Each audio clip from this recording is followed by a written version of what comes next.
Hello everyone, আসসালামু আলাইকুম। আশা করছি আমার এই আজকের ভিডিওটি যে যেখান থেকে দেখছেন সবাই ভালো আছেন।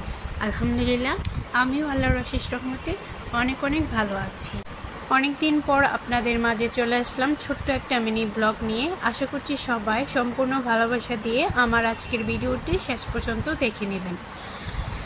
আজকের ব্লগটা শুরু করলাম সকাল থেকে, খাওয়া দাওয়া থেকে শুরু করলাম।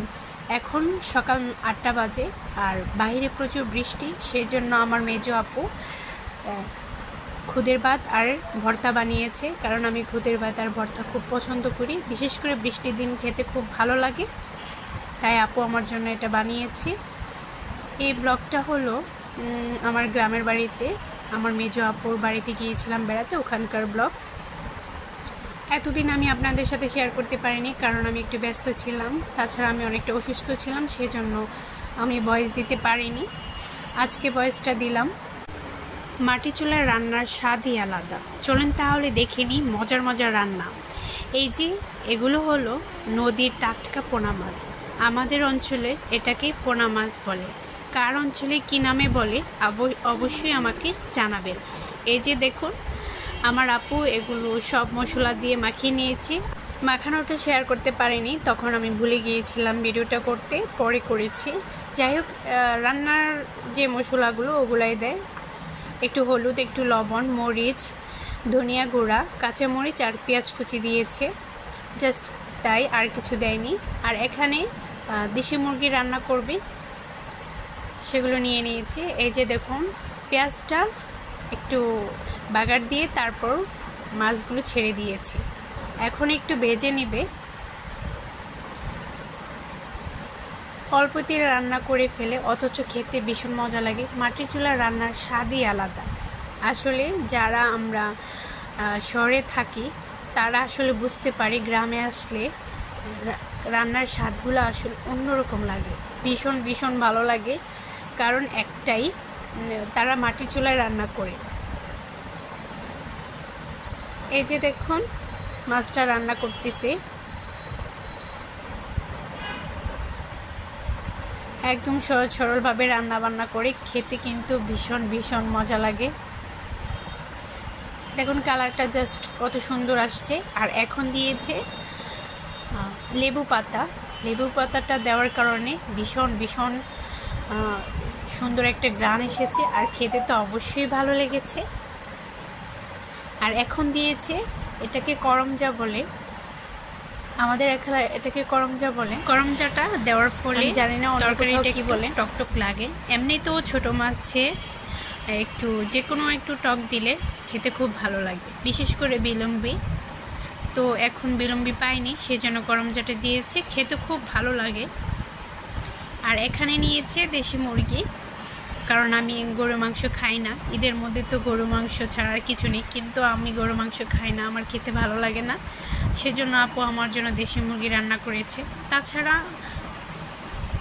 আমার আপু বলে সবসময় তো ওই ফার্ম টারম ওই মাংসেই কাজ, দেশি মাংস তো আর খেতে পারস না, সেজন্য দেশি মুরগি আপু রান্না করেছে আমার জন্য, বিশেষ করে আমার মেয়ের জন্য। আমার মেয়ে খুব পছন্দ করে। আমার মেয়ে দেশি মুরগিকে পাখি বলে, ও বলে এগুলা পাখির মাংস।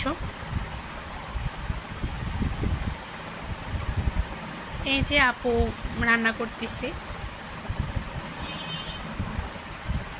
পেঁয়াজ কুচি, আদা রসুন, হলুদ, তেজপাতা, দারুচিনি, এলাচ সবগুলোই দিয়েছে রান্না করতে যা যা মশলা লাগে।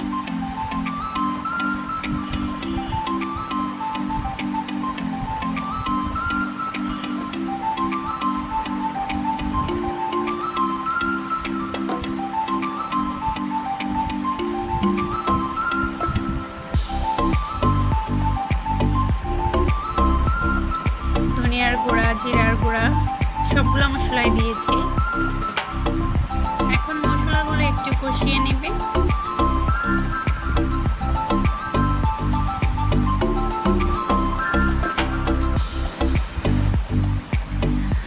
এখন মশলাটা কষিয়ে নিচ্ছে, ভালো করে কষিয়ে নেবে। মাটি চুলা যেভাবেই রান্না করুক না কেন খেতে খুব ভালো লাগে। মশলাটা কষানো শেষ। এখন মুরগির মাংসটা দিয়ে দিয়েছে। এখন ভালো করে কষিয়ে নিবে, আবারও নেড়ে চেড়ে মিক্স করে নিচ্ছে।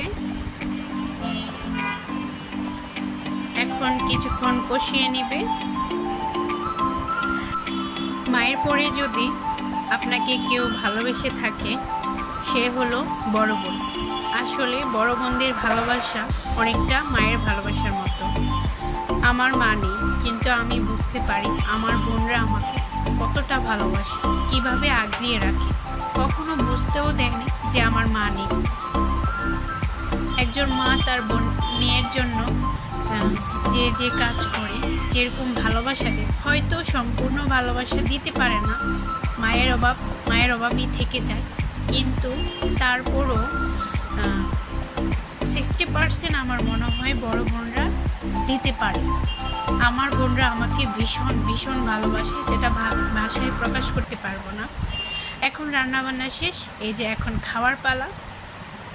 খাওয়া দাওয়া শুরু করেছি, কারণ রান্না শেষ আর তো এর টেস্ট নেওয়ার জন্য আমি পাগল হয়ে গিয়েছি, কারণ লোভ সামলাতে পারতেছি না। এত মজার খাবার, বিশেষ করে দেশি মুরগি খেতে তো ভীষণ ভালো লাগে।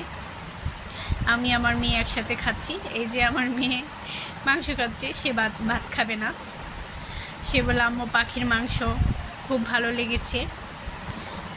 আমরা সবাই একসাথে খাচ্ছি। আর আমার ভিডিওটি যদি ভালো লাগে অবশ্যই আমাকে সাপোর্ট করবেন, ভালোবাসা দিবেন, চ্যানেলটিকে সাবস্ক্রাইব করে পাশে থাকবেন। আর পরবর্তীতে ভিডিও আপনার কাছে পৌঁছানোর জন্য নোটিফিকেশনটা অল করে দিবেন।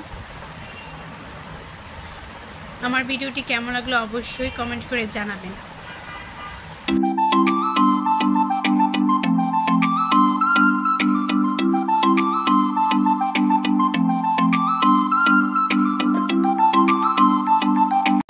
এই যে দেখুন ছোটো মাছের তরকারিটা কত সুন্দর আসছে।